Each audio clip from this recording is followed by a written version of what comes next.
Present. Trustee Morton? Here. Student trustee Damiani? Here. All present, missing trustee Owen.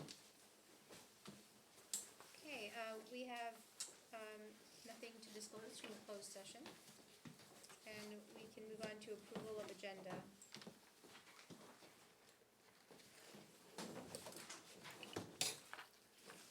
Any thoughts about? Oh, I have one minor thing. So,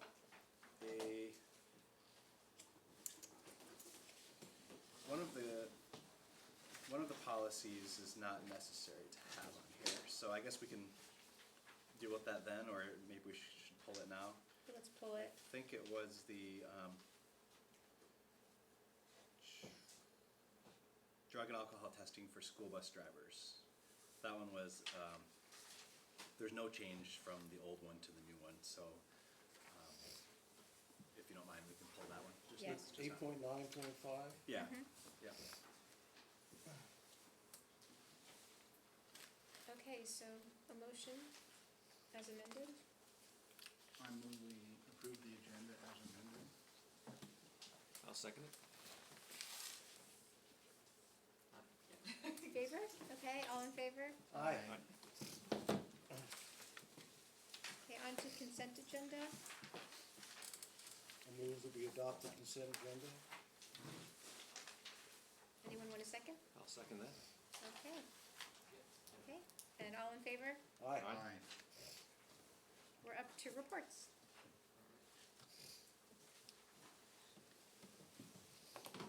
All right. So for my report, I'm just gonna pass these out. But so I was talking about how I was going to work on a kind of like policies and procedures for future board members, and this is a very, very crude, like haven't worked very much, but it's just kind of like a outline showing of what I'm gonna kind of be doing and going over. So it's gonna be like a kind of little handbook that future board members or student school board representatives are gonna be required to like read and go over before they start, kind of just to get in the mindset and know exactly what it is they can and cannot do.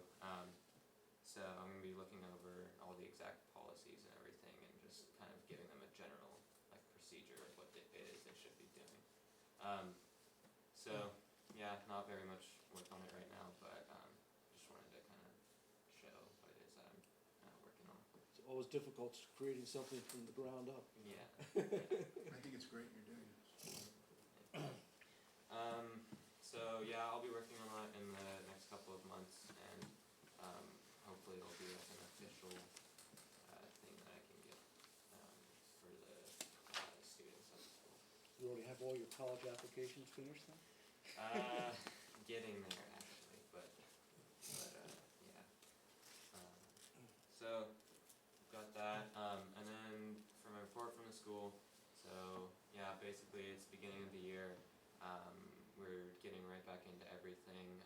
We had our homecoming week, which is usually pretty controversial in scoring and stuff like that. But this year was actually, I thought went pretty well. It was less controversial than most years we've had.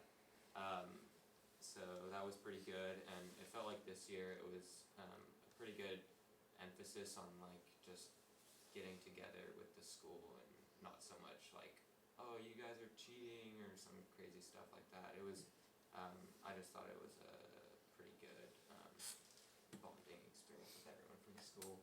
Coming back from summer break, especially getting to know the freshmen and everything, that was pretty fun.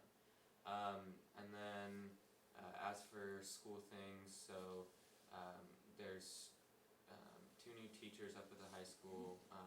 They seem to be fitting in pretty well, and of course they're adopting this new grading system, which all teachers are again working on to further this year.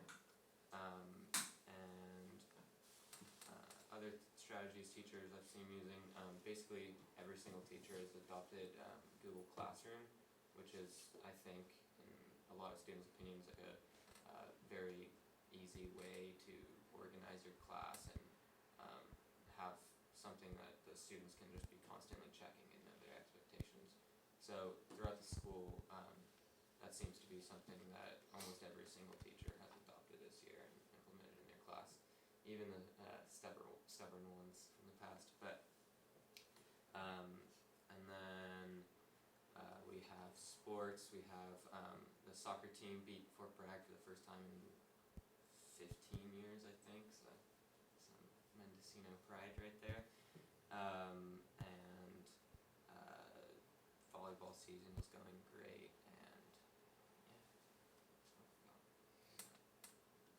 Great. When was that game? that was the first game of the season. It was Oh, right, it was the, yeah, it was and before then you school played them started. again, right? Yeah, we lost the second time, but we did get one. Right, okay, sorry. And oh, one more thing. From what I've seen, it seems like this freshman class is getting used to the high school pretty fast compared to other freshman classes I've seen. They seem to be fitting in pretty well from what I've seen and getting used to everything.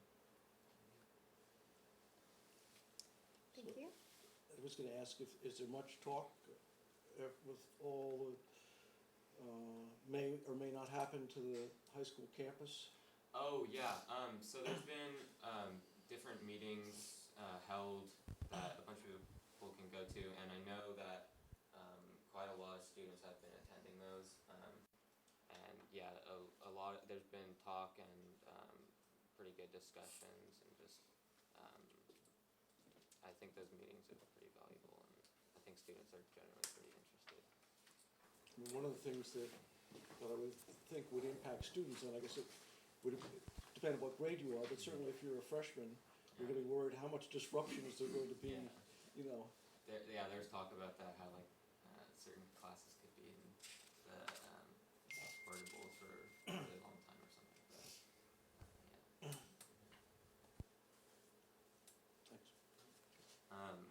And then I actually have to go to another meeting in Fort Bragg right now, so yeah. I will watch the video. Be safe. Thanks. Thanks. So- Kim?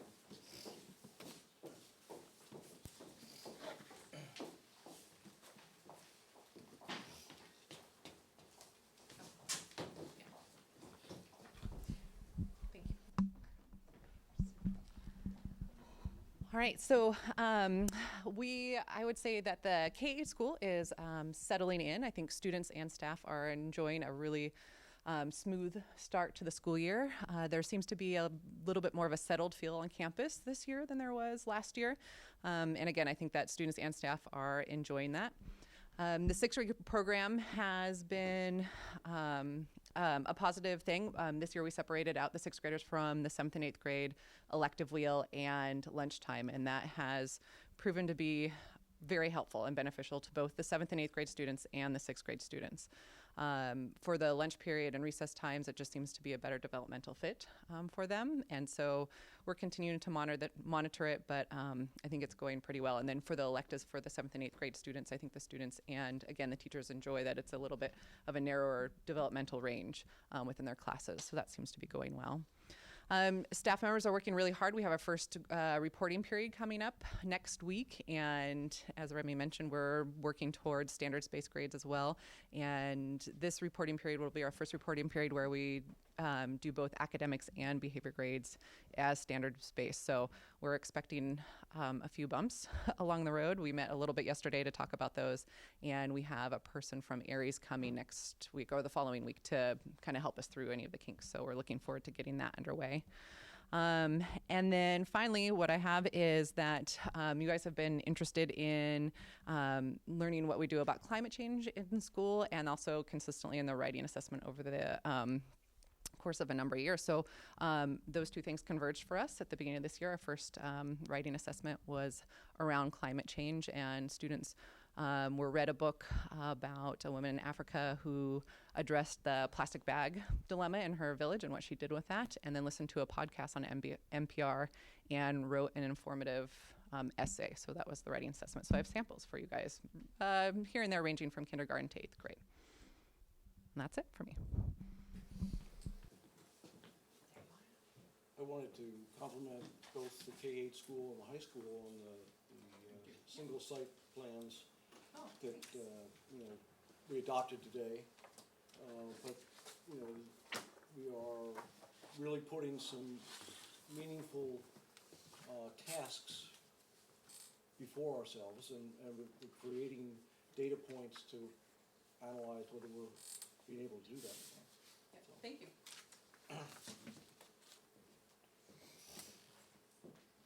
All right, so for my report, I'm just gonna report on the district of choice numbers. In October, we just need to report the current year numbers that we have. So we have 6 from Anderson Valley, down from 7 last year. We have 65 from Fort Bragg, down from 76 last year, and 15 from Manchester or Point Arena, for a total of 86 students for District of Choice, but 71 of those we get money for. We don't get any money for the Point Arena students. So the program seems to be going really well.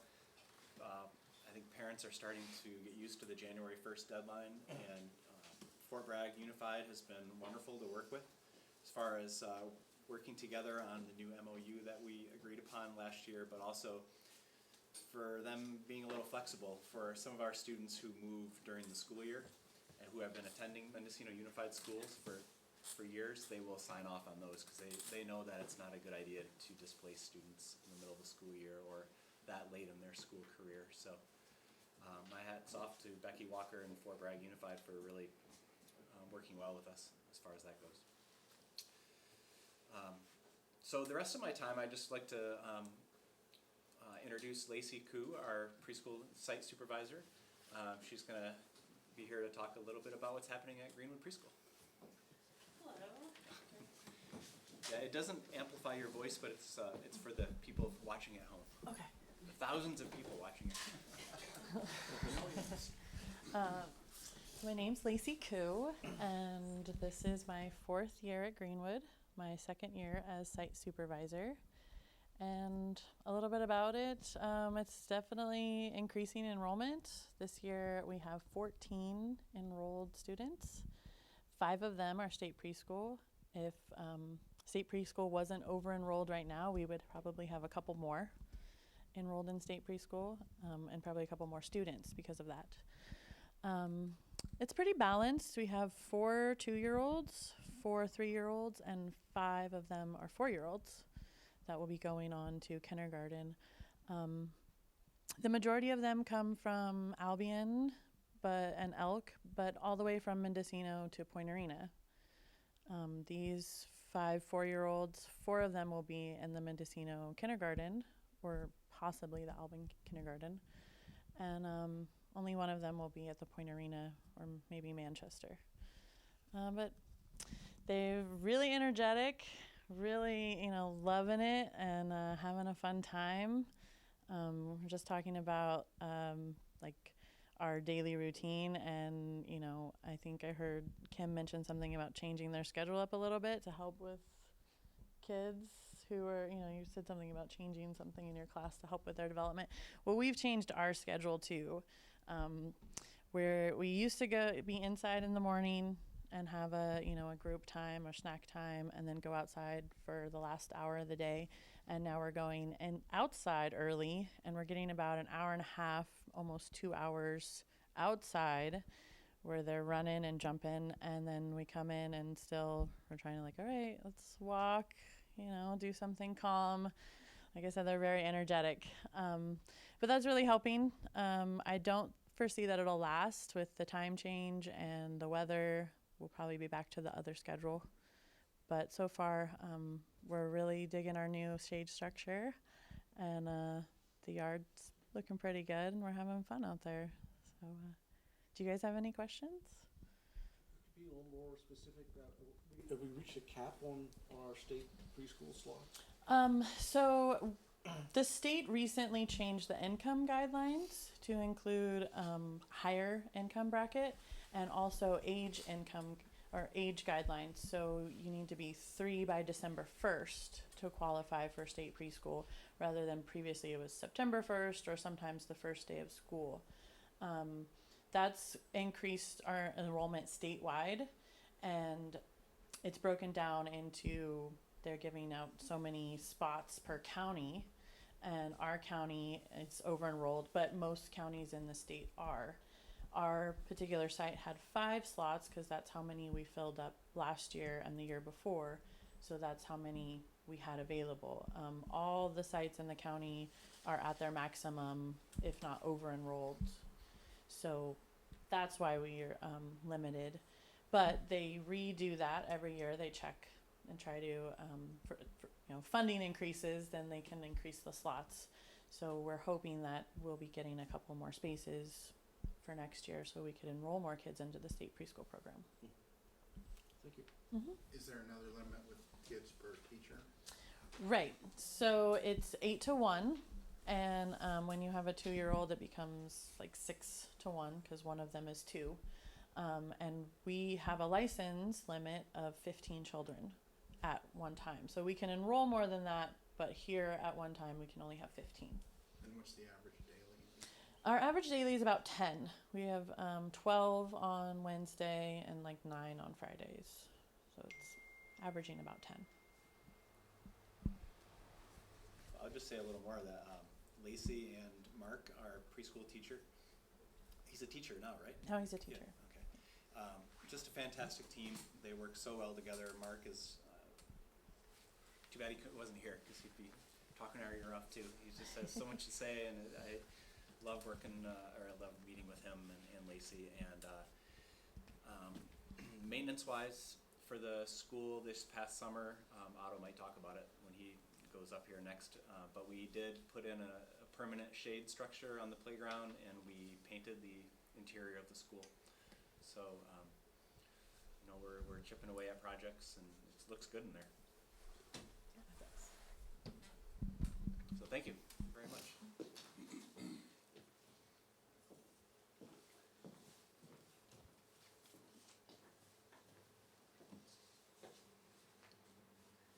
MTA. Okay. I actually have a PowerPoint or a slideshow. You have been asking about climate change, and as Kim kind of talked about it, I kind of wanted to talk a little bit briefly about what K-12 does to teach climate change. It's there, but it's not popping up. Can we close the lights? Is that all right? Yep. Just because it's kind of, thank you. No, I think it's fine. It's not that. It's just, so, a brief overview of how we teach climate change. And are you going to click for me? Thank you. So, in first grade, Yana Porter's class petitioned for more environmentally friendly alternatives to plastic toys. They're really talking about how they can reduce their plastic consumption. John Moran's 4th and 5th grade goes on nature walks. This is a picture of the presentation about solar and wind power. So you can see kids kind of learning about that. The 6th grade went on an ecological hike from the Jug Handle and through Big River, learned about the environment and discussed the impact of human beings, both positive and negative, in both places. All the 7-8 teachers went from our school down to Big River to discuss that environment. I was showing somebody this earlier today and said, gosh, there's a lot of pictures of redwood trees. And but I kind of feel like, we're really making use of our environment for education. So 7th and 8th grade went to the woodlands where we learned about habitat encroachment. Climate strike, many students went to the global climate strike in downtown Mendo. Alex Fossey planted 27 trees on our campus and taught about how that helps impact carbon dioxide and how everybody can make a difference. Andy, basically, Sonar kind of talks about climate change for the whole entire year, but you can read for Industrial Revolution, they looked at the effects of that. they're researching climate change and studying places around the world that are most affected by it. Mark Oatney that does team art, and many of the themes were climate.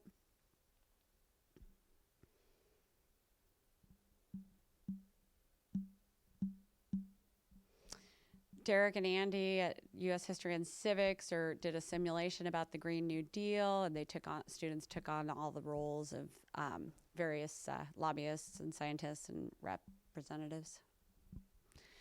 And then Andy and Laura, the sonar teachers, took a trip to the Hoopa Reservation, which they found fascinating. And they're talking about how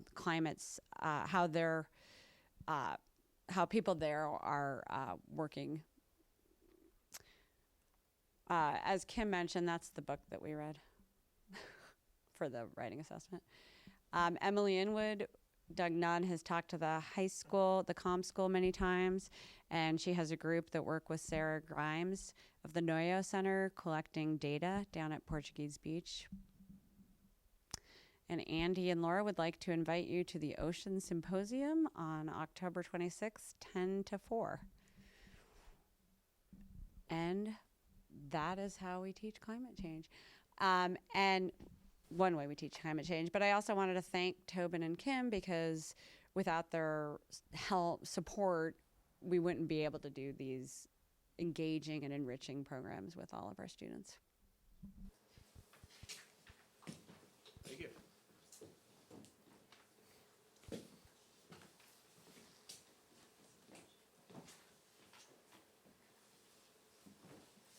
Anyone here from SEMAS?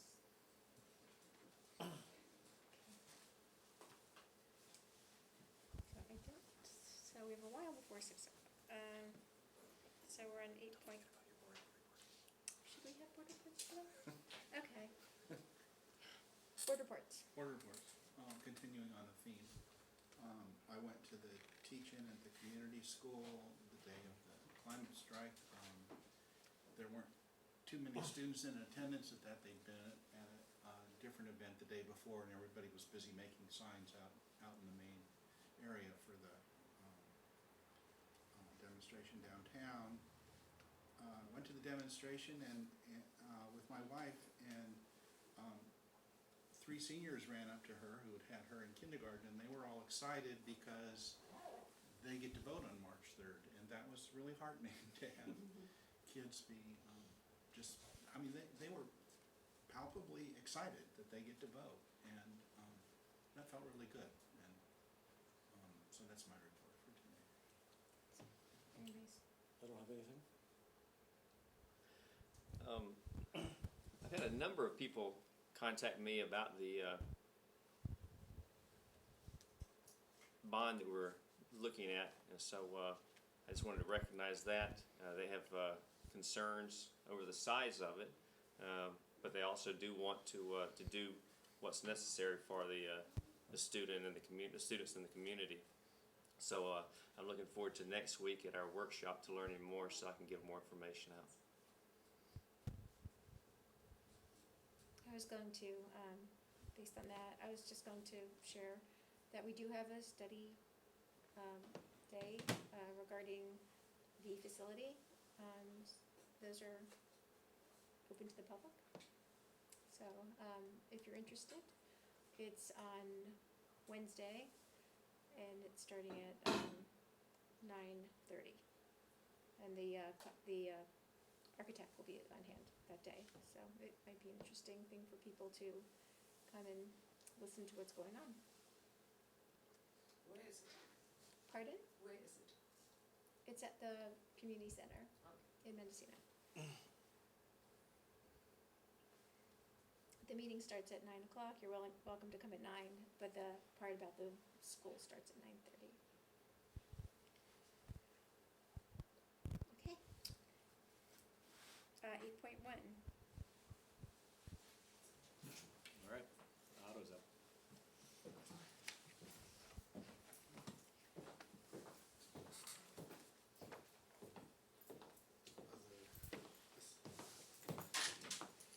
I'm gonna have to walk up there at some point too. Can we do the slideshow first?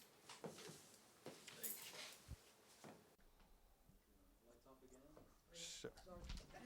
Oh, you got it? Thank you. So we've been trying to keep the heaters off at the schools until it's actually cold, which worked out great until I turned the K-8 heats on and all of Building A wasn't working. So we're hoping to get that fixed by tomorrow, but that's kind of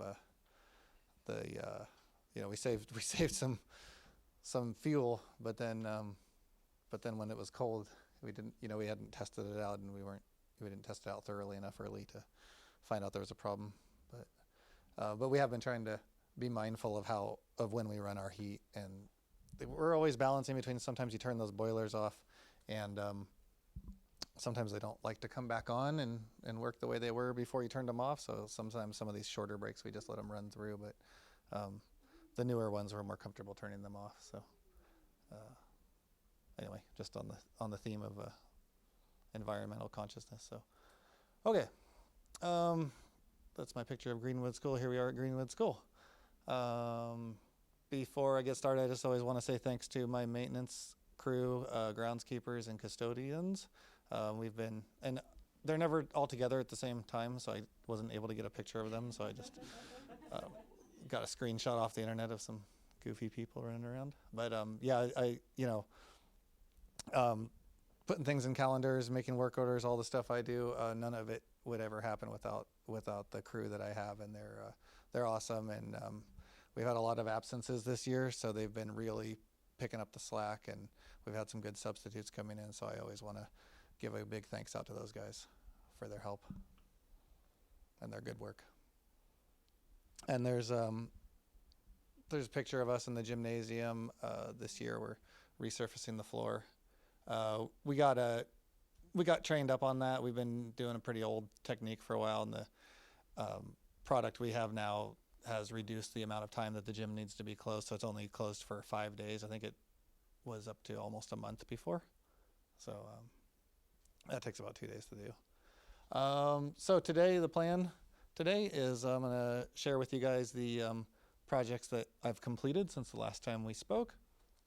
I'm going to show you the big part is the projects that I have planned, and that's why I'm here now early. I want to get the economy the building economy right now is so hot, I guess you'd call it hot. It's active, and it's very hard to get these jobs. I had a very hard time this summer getting jobs, even getting people to show up to bid. We had 2 people show up to bid on the elk painting project after I called every painter on the coast I could find. So I really wanted, and I appreciate you guys letting me come out early, because I want to, after we get this budget approved, I want to start going out to bid for these jobs in the summer.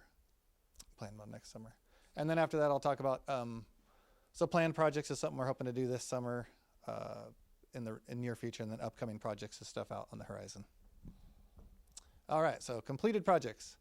We completed all these projects over since last time we spoke. Comshy stairs were rebuilt. Albion floors were repaired instead of replaced. High school basketball hoop was repaired. High school bleachers were repaired. I installed a washer and dryer at the K-8, and we painted the classroom at Greenwood. That's the big stuff. There's the Comshy stairs. These were getting very rotten. And as you'll see, Comshy's going to have projects every year for the next 4 or 5 years. There's the nicely redone stairs. I only got 2 bids on that job when we first did it. This is the floor in Albion. You go one more ahead. So the vinyl the linoleum, I should say, was starting to crack pretty bad in the bathrooms, and ants were starting to move in. So we just did a repair on this, and we're hoping to get another 10 years out of this. So it's kind of light in here, but you can see the different colors. We weren't able to match it perfectly, but the main thing is it's solid and waterproof, and hopefully the ants will fade back a little bit. That's the high school hoop that broke. The gears there, one of the teeth came off, and the thing came crashing down, or swinging down, I should say. It didn't fall off, but it came swinging down. So I got that repaired. I didn't go back up there you have to go up in a lift, so I didn't go back up to get a picture of the new motor. I'll get around to it at some point. But the bleachers were very bent. If you can see in the picture, they're bent down from years of people stepping on them, and they're 40 years old now or something, 30 years old. So got all those re-welded, straightened back out, and then also some repairs and service done underneath. I think the next, yeah, that's the wheel. That's the wheel that actually, the motorized wheel that actually pulls them out. So that's the condition it was in. It was just falling apart, and so we refinished our floors, and I wanted to get those wheels replaced as well at the same time to not damage the floor. That's the new washer and dryer. That was the easy part, buying the washer and dryer, but I took that project on myself this summer, did all the plumbing and electrical for that this summer. It took surprisingly long, but got that done. Where are those located? So those are at the K-8 school for Cecilia's program. She has them there, so they're kind of, what's that room called? It's right next to the computer lab, right next to the custodian's closet right there by the bathroom there. Yeah. Okay, so here's the projects that I'm hoping to get done this next summer. So and I'll show you some pictures and stuff of each one. But Comchi has these little greenhouse areas that the rot needs to be repaired on. They got some rot issues going on there. Want to keep going on the security cameras. And Greenwood, this right here, the roof, I'll show you pictures of this, needs to get replaced. High school recycled water tank. So I messed up on the budget I gave you guys. I did not put the recycled water tank budget in there, and that would be about $25,000. But that has to get done. That's kind of a safety issue. I'll show you some pictures of that. I don't see the Greenwood School project in here either. 2021 or 20? It could be. I'm sorry. I'll have to look at that when it's there. It's either budgeted for 1920 or 2021, but 2021s we can do because the year ends in July. Yeah, I mean, So- 1920, you've got the completed interior classroom, but there's. Yes. I guess the roof, you got 21, 22, so maybe you're moving that forward a year. So I thought that was 2021.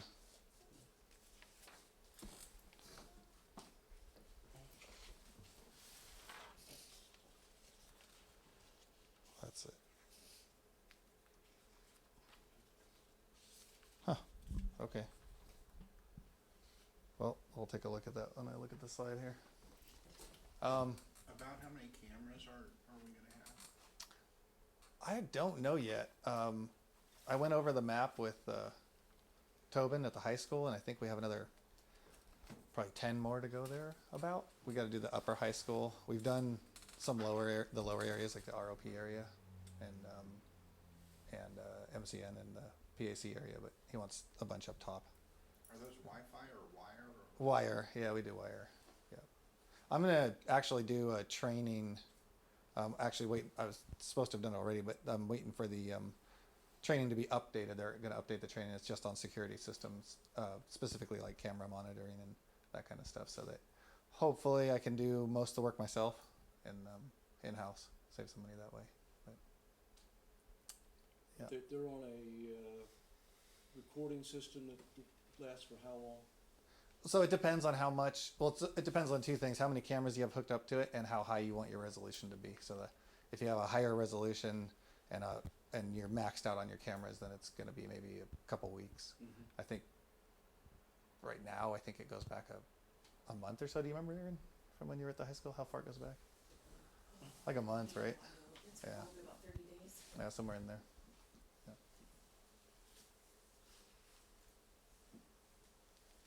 All right, there's Compchi. Ultimately, we're working towards getting all the rot and old boards pulled off and getting this repaired so that we can get it stained. And this is what I call the greenhouse areas. There's two of them. There's one on each classroom. I'm not sure how familiar you guys are with that site, but these are I think they were added on later on. But both of them, see the windows there at the bottom where the trim board is? The water's just gotten in there over the years and caused a lot of rot below the windows. There's the security camera. And here's the roof here. So it's hanging on. We don't have any leaks here yet. But it's interesting. It's I forgot the name of this, but it's where they put the gravel on top of it. You got to get up there and rake the gravel every so often. And at the same time, too, we get a lot of mold. That's this roof on the classroom. We get a lot of moss growing on that, so I'm hoping to get a strip installed up there. The zinc, I believe it is, and that'll or copper, and then that should take care of the moss on the roof. All right, here's the high school water tank. It's difficult to see, but basically there's a center pillar of concrete in the middle that comes up, and the 2x6s come down, kind of like an umbrella, and they're all mostly rotted out. So I keep trying to put fencing up to keep the kids off, or whoever it is that gets up there. But I'm very concerned that somebody's going to either fall into a full tank, they're going to fall through because the stuff's so rotten, they're either going to fall into a full tank of water and be stuck in there, or they're going to fall in and there's not going to be any water in there, and it's about 8 to 10 feet down. So it's a pretty serious safety issue, and I thought we should bump that up if we can. Oh, this is the K-8 parking lots. We're going to continue with the seal coating at the parking areas and the playground at the K-8. That's an area that's not seal coated. Okay, so that's it for the hopefully this summer's projects, and then stuff that's coming up in the future.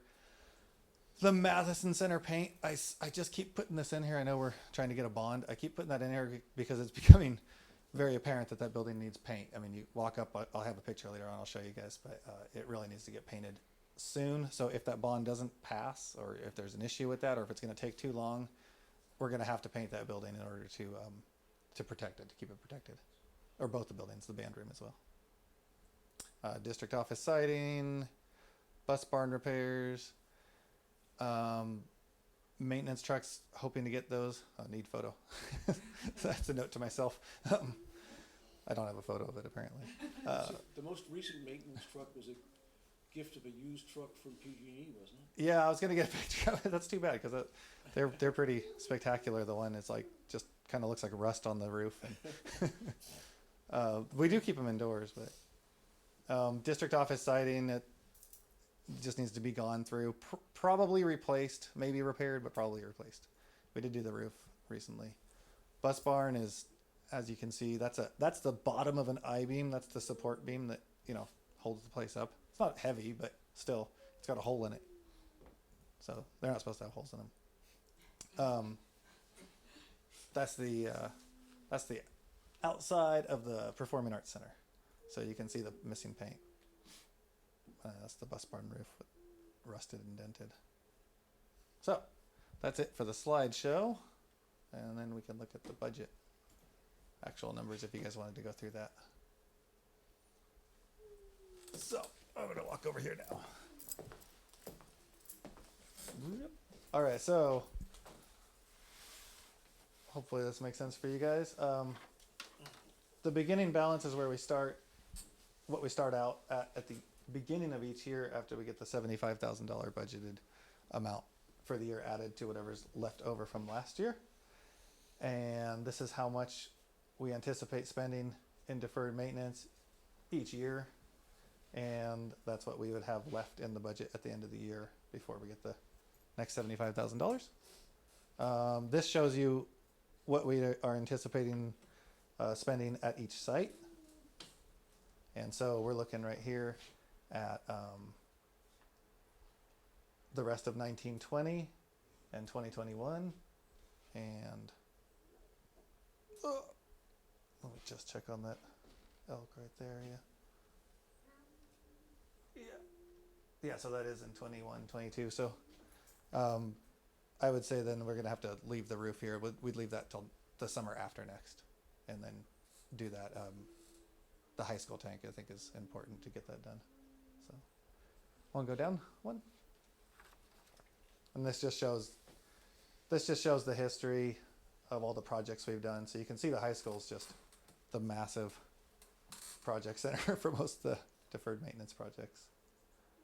And then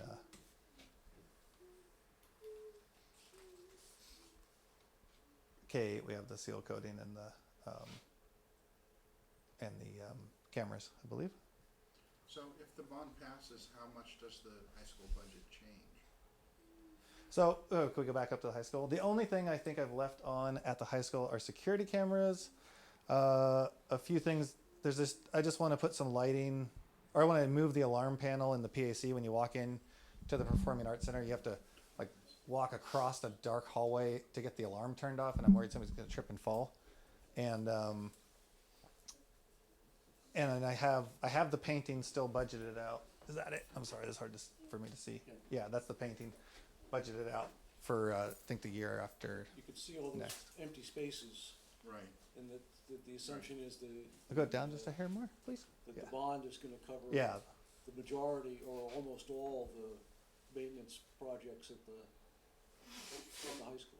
Yes. Yep. And hopefully this painting as well, but it's just it's kind of like a race, you know, what's gonna happen first. If we start damaging the building due to not painting it, and then, that seems a little careless to me.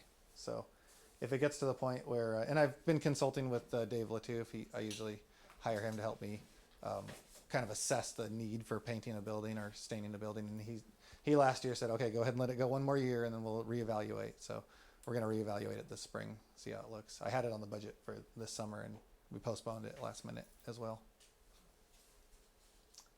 Yep. And this goes through and it shows you, what we spent on each project in the past, if you guys need to see that. I think that's about it. So the only change is going to be that I wanted to add that high school water tank, and then we'll leave this roof where it is. We'll just leave that alone. But I don't know if you guys need to add in that high school water tank on approval, if that would be. We can do that as part of the motion. I mean, I'll make a motion to approve your recommendations for next year's, the 2019-20, 2020-21 projects, so that you can go out and get bids on them. Yeah, thank you. Second?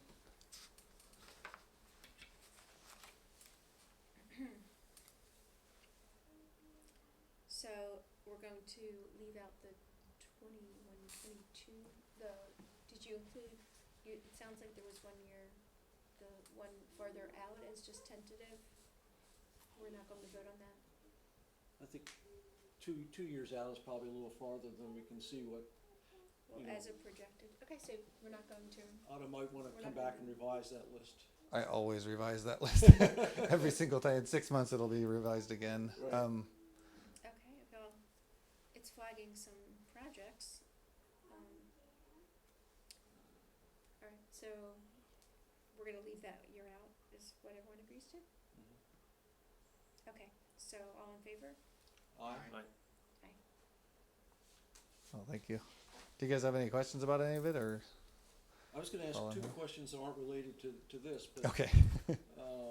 one is, we had a presentation in the springtime from the Mendocino City Community Services District about a project that they were funding that was going to involve tanks Mm-hmm.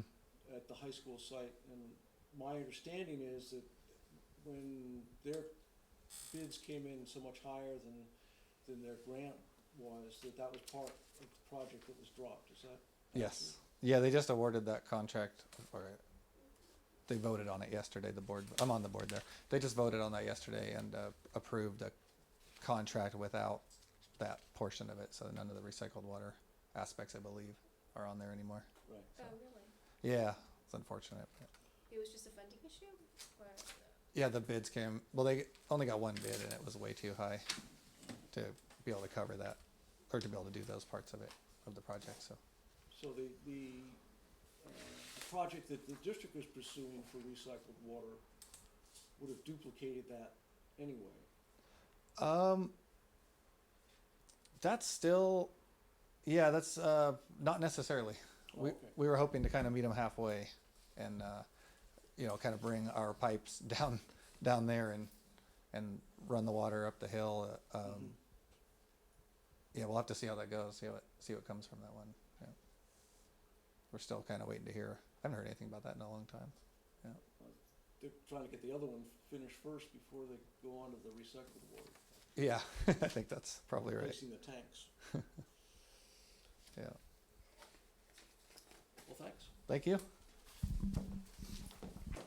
Thank you. It really helped that we did that comp sheet walkthrough, just so you know, put everything, like, I could visualize things so much easier. Oh, So yeah. Thank you for doing that with us, and No problem. it all makes sense. Okay. Lights back on? Yes, please.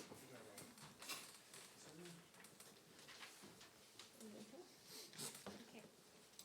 All right, so the next item is an update on the facilities bond. So something that we want to keep on the agenda every month. So we had a community voter opinion survey done a couple weeks ago, and I think over 200 people were reached on that survey, and we got very favorable results for the survey and for the bond.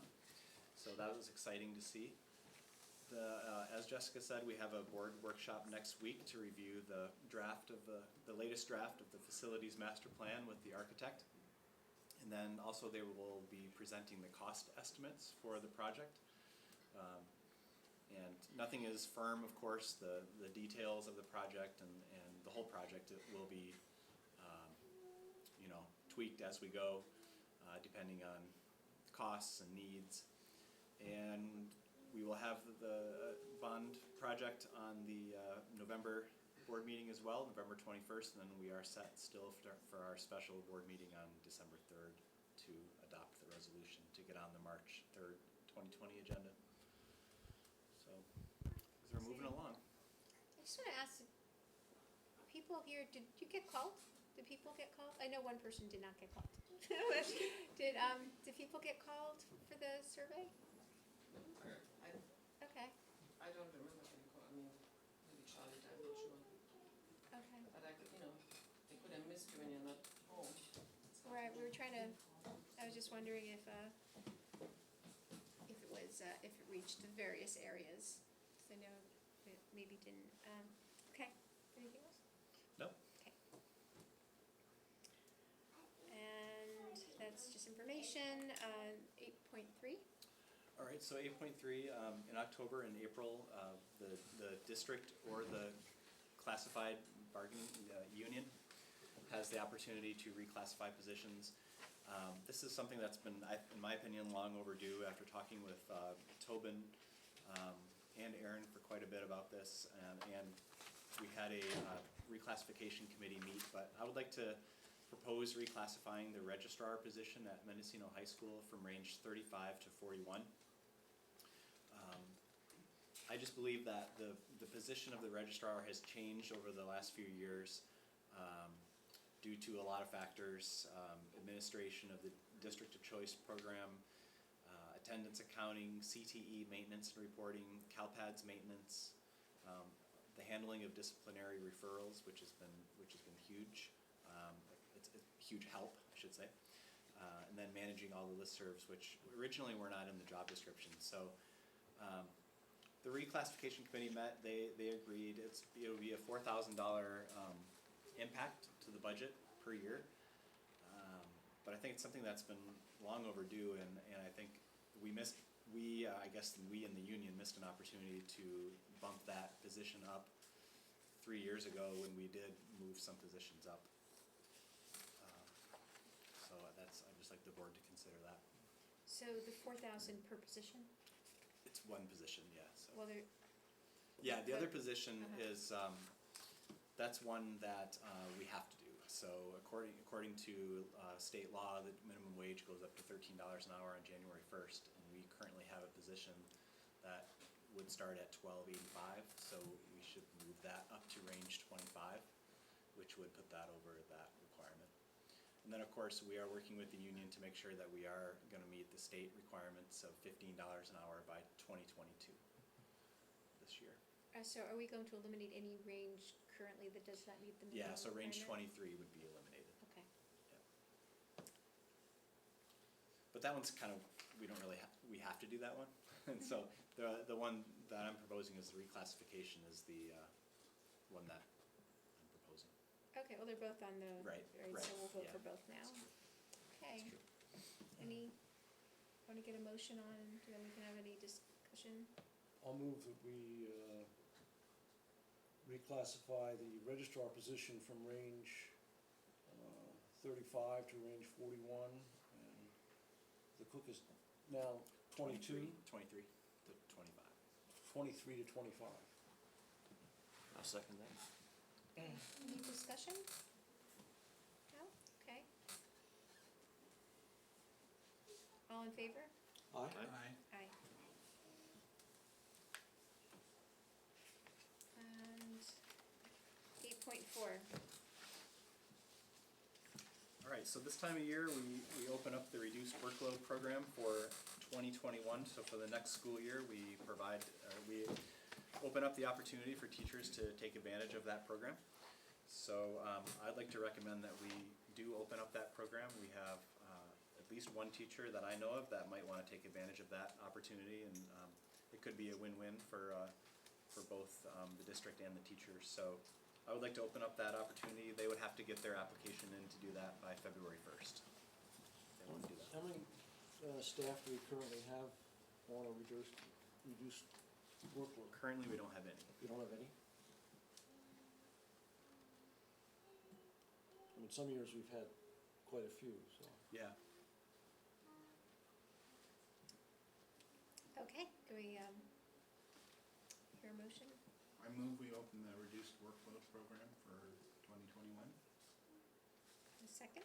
Any second? I'll second. Okay. All in favor? Aye? Aye.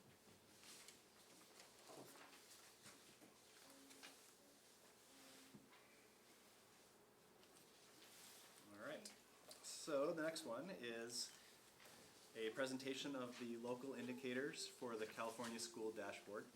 Each year, the school has to self-report on, I think, 5 priority areas. So first thing we need to do is look at priority 1 and report how many teachers we have misassigned, and we didn't have any for this past year. For priority 2, it's the implementation of state academic standards. So administration got together and reviewed a survey that we had to take, a reflection tool. We really feel like we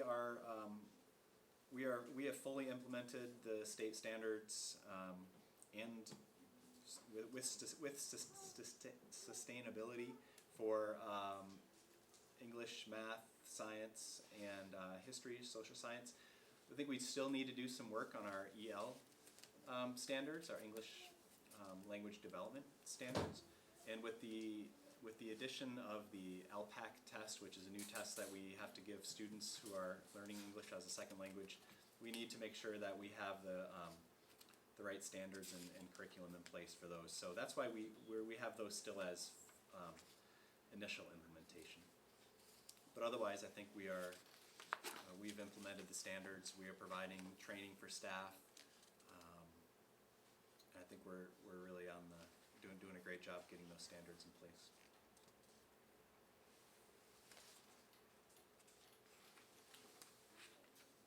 Priority 3, which is the narrative, has to do with parent engagement.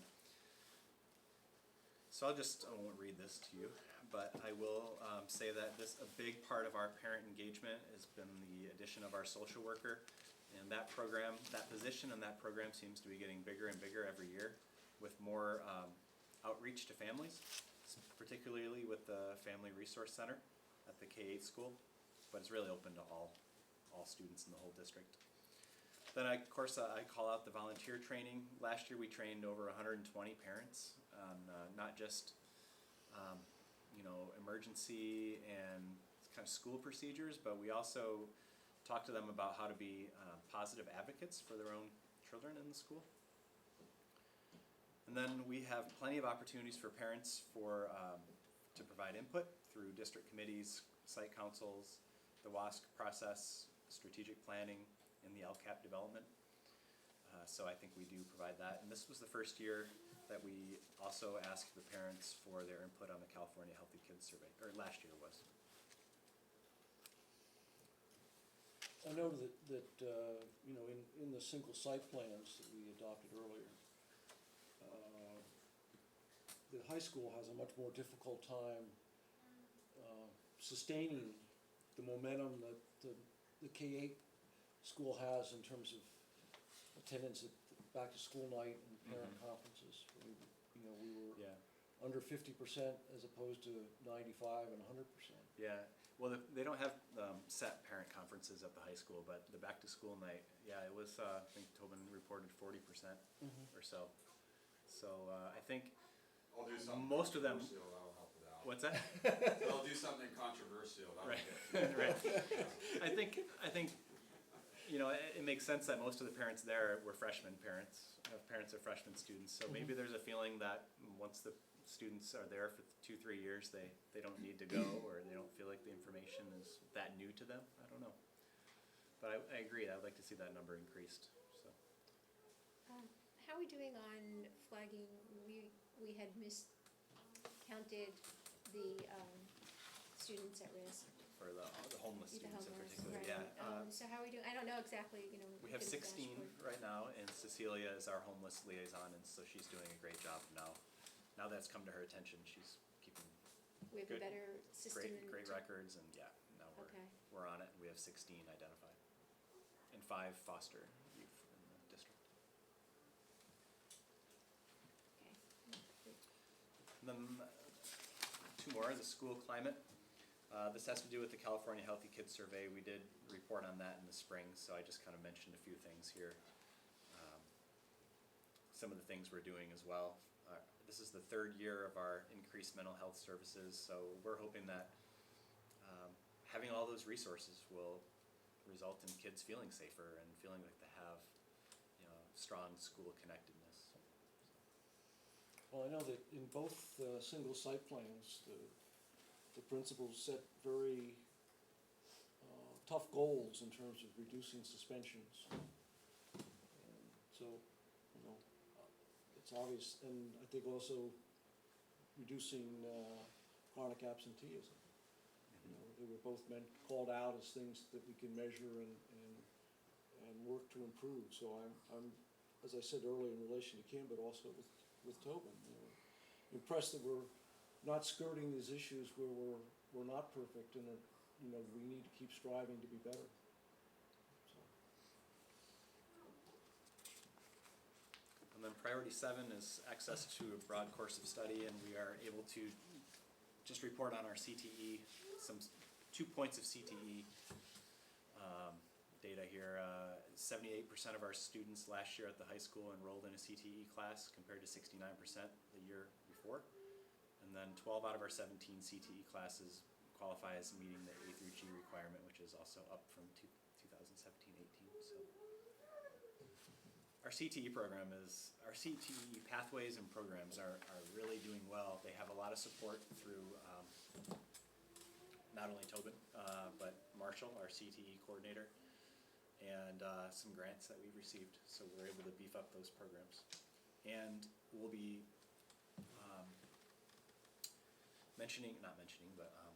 calling out this the donation from Muse and Tomac. I think it was another $15,000 donated to the culinary program. So those kinds of things, we're going to be doing that in November. But those opportunities we're taking advantage of. Now we have three culinary classes that are packed, 16 students each. It's exciting. Is the mobile kitchen, the van being used yet? I don't think so. I think Club Cardinal, or does Club Cardinal have that, or Muse? It was for the culinary program. Oh, It's actually Muse yeah, actually Muse. operates it. Yeah, Muse owns that. Mm-hmm. There's some plans, I mean, the culinary department can use it, but it's stored by Muse and Club Cardinal. And I think this needs an action. Well- It's information discussion. Okay, yeah, all right. It deserves an action though. Do we want to give it one? No, great work. It's good to see all the progress. And 8.6, we have 5 minutes. Sure, you can do 8.6.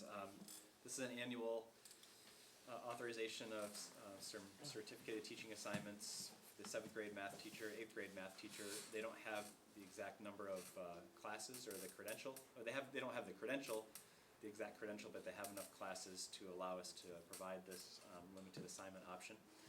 and our speech language teacher, she doesn't have their certification, for the regular speech pathology program, but she has a different qualification that allows her to do her job as well. So we just need to pass these, and all three, they need to consent to it as well, and they have. And we can do it as one Yes. full section? Yep. Okay, would anyone like to So do the that? difference between this and being misassigned is that these people have other qualifications and is misassigned when you don't? I think so. I think it's when you don't have the number of courses in your background to qualify for those, to qualify for this. I move that we adopt all the authorizations under item 8.6. Second? All in favor? Aye. Aye. Okay, let's go ahead to the community. Parent and community comment time. Would anyone like to comment? Great. I just had a question about the homeless students. Is that across all the grades or is that all in high school or? That's in the entire district. Rosie, one of the things that we found out is the definition of homeless is fairly broad. So in other words, if your family is living with a relative, then you're considered homeless. You know, if you're doubling up, you know, at an uncle's, you know, that kind of thing. We don't actually have people living under bridges who are students, but we do have a lot of families that don't have adequate housing.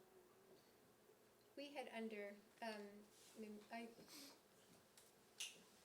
didn't realize we weren't counting that, because I know that's part of homelessness, but, we had, been very low in our counting of the numbers, and so, that was corrected this year.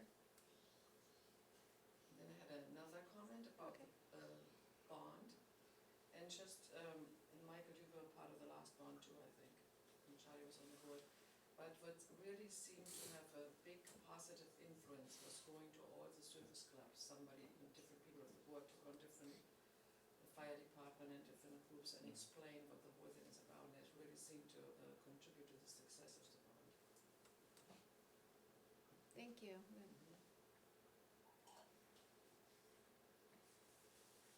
Yes? have a question. Since in Elk, the numbers of students that are now coming, it's going up.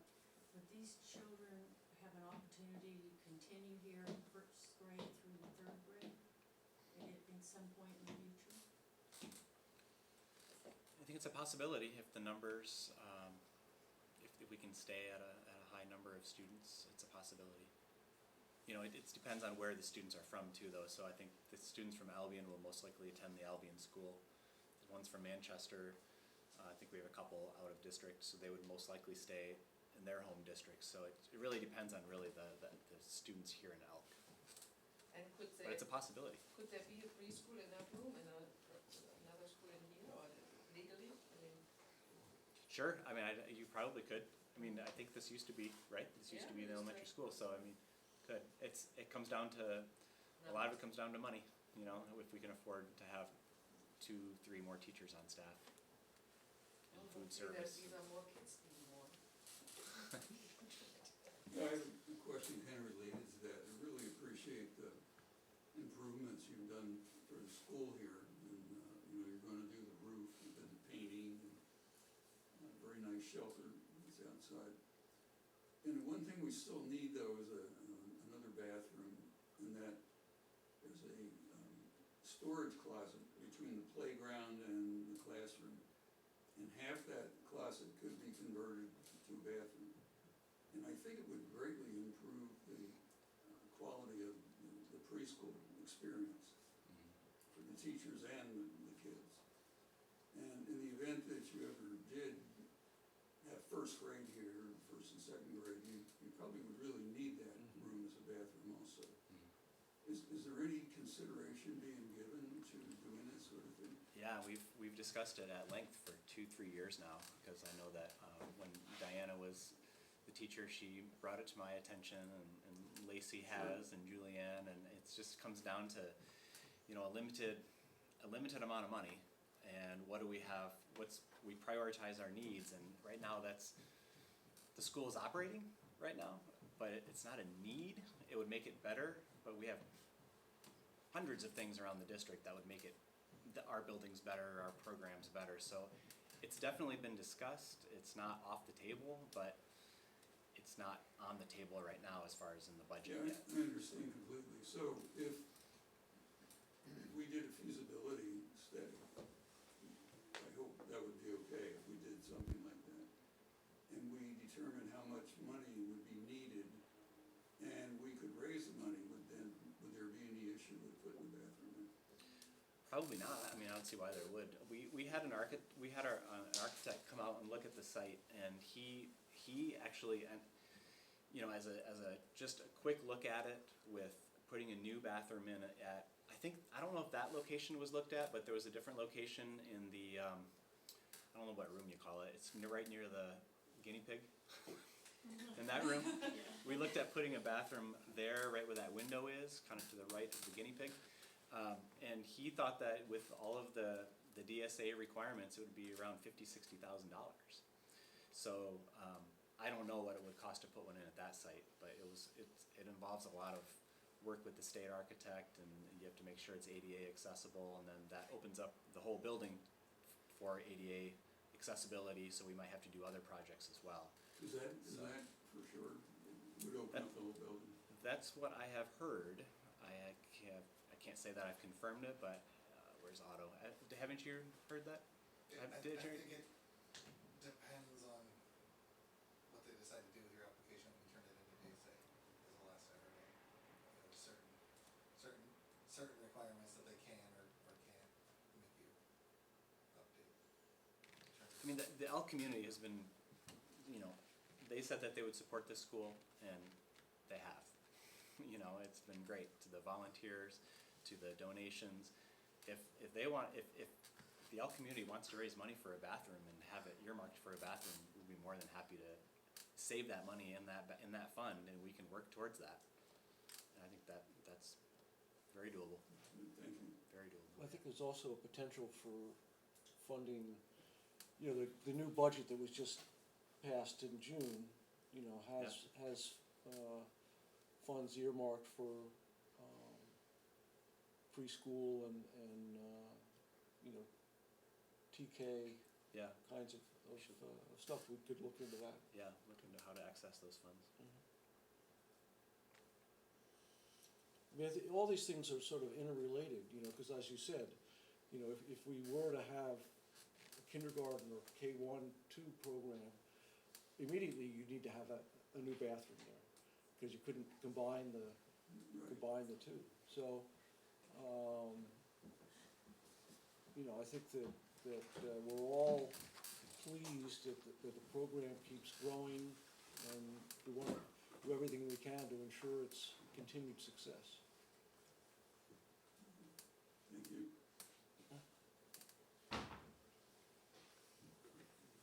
Any other thoughts around the I'd also like to ask whether or not there's been some looking into, I guess, the popularity of the bond measure as it relates to some of the smaller satellite schools for in budgeting some of these projects like the bathrooms to help them, because through my limited understanding of what's been happening is enrollment has been going up, and potentially might see a lot more students moving up here. And having the facilities ready for these kids, I think, would be probably a pertinent matter. Is there any thought going into potentially expanding this bond and seeing how local communities might respond to having these projects walk close to them? I think it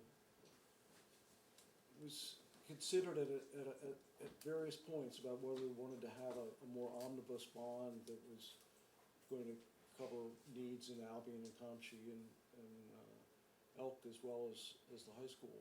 I think the reality struck home that the amount of money that we're probably able to go out for is less than the money we need to do the job right at the high school. And rather than spread ourselves too thin and do even a worse job at the high school, we concentrate at this point on doing the high school, and then, you know, the way these things work, your bonding capacity adjusts either positively or negatively as property values go up and down. So if property values continue to go up, then our bonding capacity 5 years from now will be higher than it is now, and we can again say, now this time we're gonna go out and fix problems in Albion, Elk, and Compton. And I think that's the decision we've made at this point. I also had a question about weekend activities, specifically relating to indoor activities for small to older children. We're getting into the winter season, and along the coast here, we don't have many programs for children to be able to play inside, outside of the home. It's something that I've talked to with other parents, and so I was wondering if there was kind of any consideration for having a youth programs, maybe on weekends and outside of working times for working parents, for people to be able to get out of their homes and into a safe space. And again, just from speaking for myself, you know, we have a great program that allows the facility to be used. That's pretty easy. In terms of staffing the facility, then that's a whole nother kettle of fish. And obviously, but if the community came up with a program and found a person to run the program and just needed the facility opened up, then yes, that's easy to do. Beyond that, it gets more problematic. I know that the Park and Rec District out of Fort Bragg has always tried to, you know, do things, you know, in Elk, but the problem is that, you know, they end up charging $8 an hour per person because that's what it costs to cover their costs. And unless you have a volunteer who's running the program, and then that's a different story. Yeah, groups use our facilities all throughout the district for Tai Chi, yoga, badminton, other community meetings. So if you ever want to use the facility, you can have a group, you can contact us at the district office in Mendocino. There's an actual form, and you know, you describe the event, and so it's something that happens at other campuses. And then you mentioned a lot of the parent engagement activities and whatnot through your K-8. Is there anywhere to find more of that information for parents, I guess, in these satellite schools? And do you have any pamphlets or any information that is easily available for them? As far as probably on our website, or if you go into the school offices, but I did hear that there's a family group being formed now down here in Elk, right? Yeah. School PTO kind of. So, but other than that, I'm not aware of any.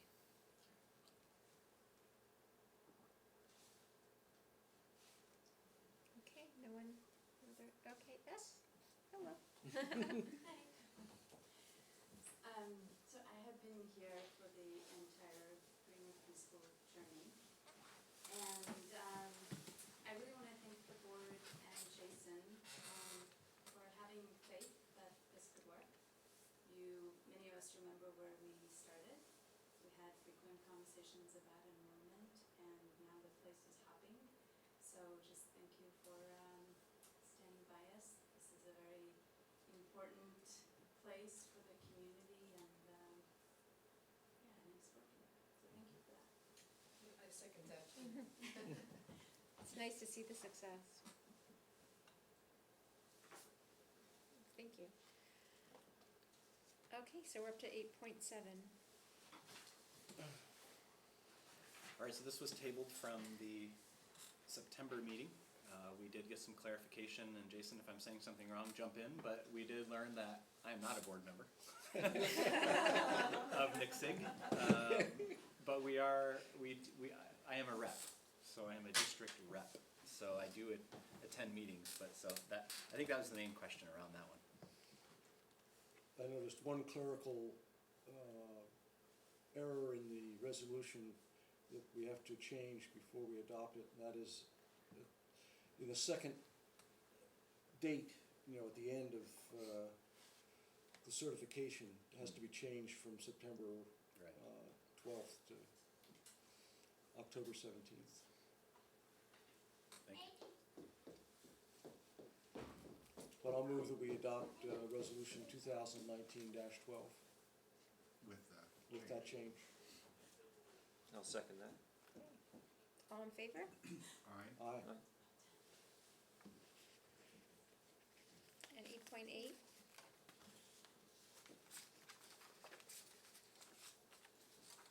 All right, this is the annual adoption of or approval of the GAN limit. And I really appreciate Aaron for printing out the flyer at the very end on your packet that says it's GAN limit calculation time, because I went into Jason's office today begging him to explain the GAN limit, because I have no idea how to explain it 8 years into the job.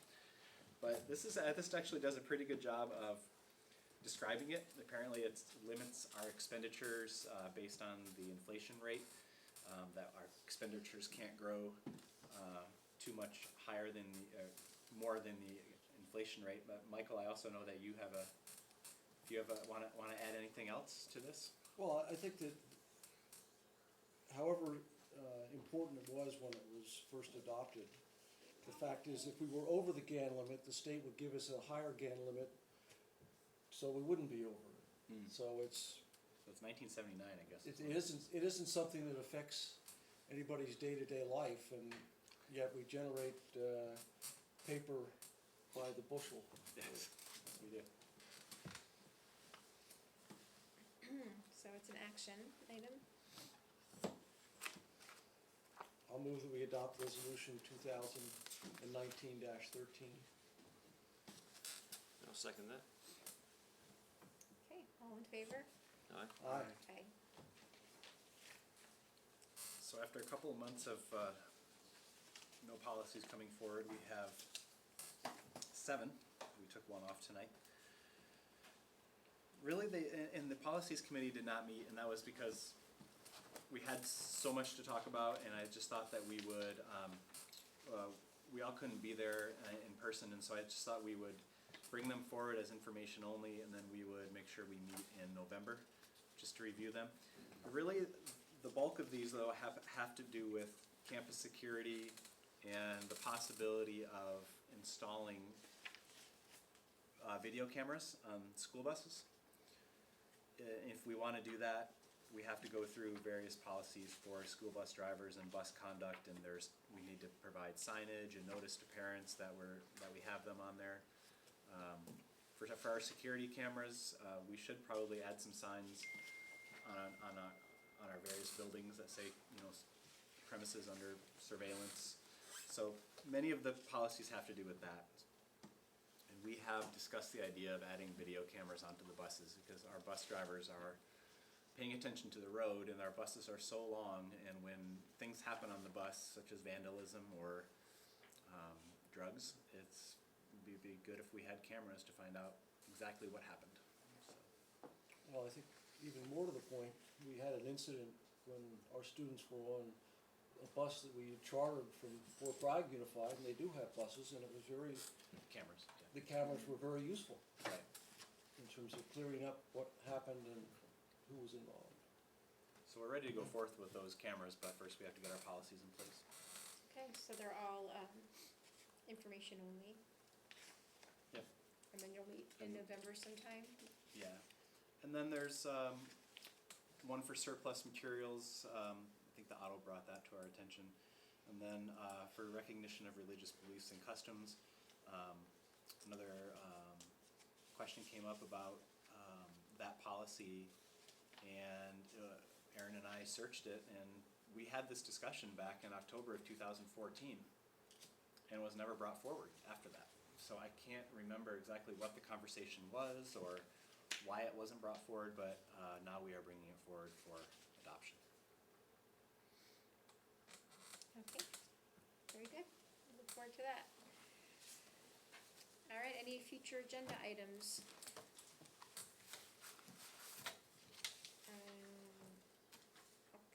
We have a pretty full plate. Climate change.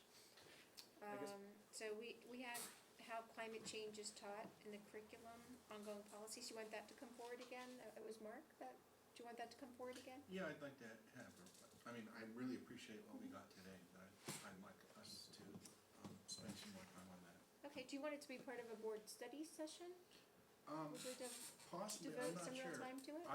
I feel really strongly that this is going to continue to raise in our list of priorities, and I think there are a lot of issues to consider, such as student mental health going into the future, with the amount of information that's coming out now that they're having to deal with, and just having it written into our school curriculum and so on. I think it's important for us to start codifying some of this and saying it's a high priority. Okay. Because maybe we can, on the next, this one's full with trophy coming, but maybe we can consider that in addition to the board meetings, but have it actually as a subject at one of our retreats. I think that's a good idea. Great. All right, so we do have a board meeting on Wednesday regarding the bond, but our next regular board meeting is November 21st at the K-8 school. Thank you for joining us. Thank you. Good night.